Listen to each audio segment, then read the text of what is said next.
Thought it might be interesting to document what it takes to pull together a larger show like our New Year's Eve show.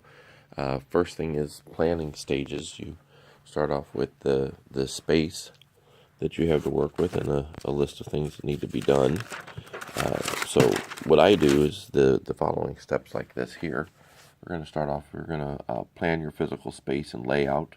We're going to mount and label the lights. And you're going to go in and have to assign all your DMX channels, set up the software. I use DPro by Entech to control everything, and we use a little touch laptop to drive it and then hook it up to various MIDI controllers for controlling it. So then in the software, the rest of this is software based. You create the groups, palettes, queues, cue lists, and then you create the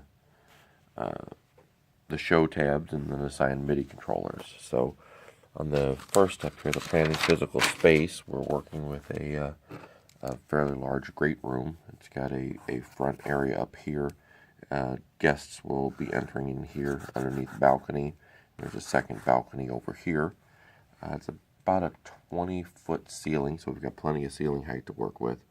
So what we're doing is on the front of it, we're putting together a par rack, which is a 4-foot, or a par truss, which is 4 foot of lighting, just trusses and par cans, and then two 10-foot lighting trusses for intelligent moving lights on the sides, and then we have the Chauvet gig bars, which we're going to incorporate in the show, put off on an angle like that, and then you break out each rack. So like the par one, we've got 8 LED par cans and 4 LED pin spots.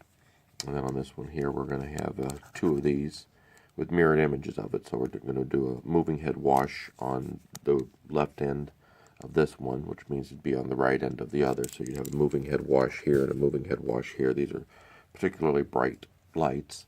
Then we've got a moving head spot, a quad gem, a Revo 3, a Revo Rave, which is a moonflower effect, another quad gem, and then the other moving head spot. So this is what the rig starts to look like. You've got that moving head spot down there and wash on the ends, the quad gem, the Revo 3, the Revo Rave, another quad gem, and then that spot.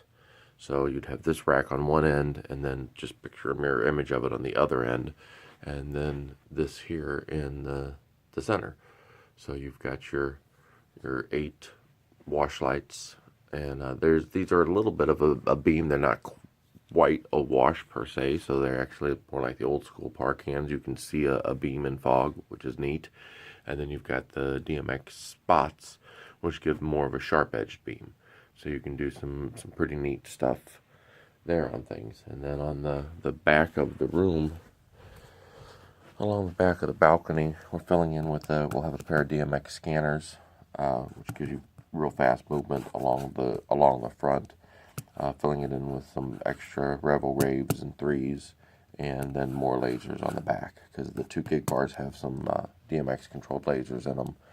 So we'll have another laser back here to offset that side, and then this over here, more of a pattern laser, which can be projecting up against a large wall that they have over there. So, all right, we'll keep the installments going on this.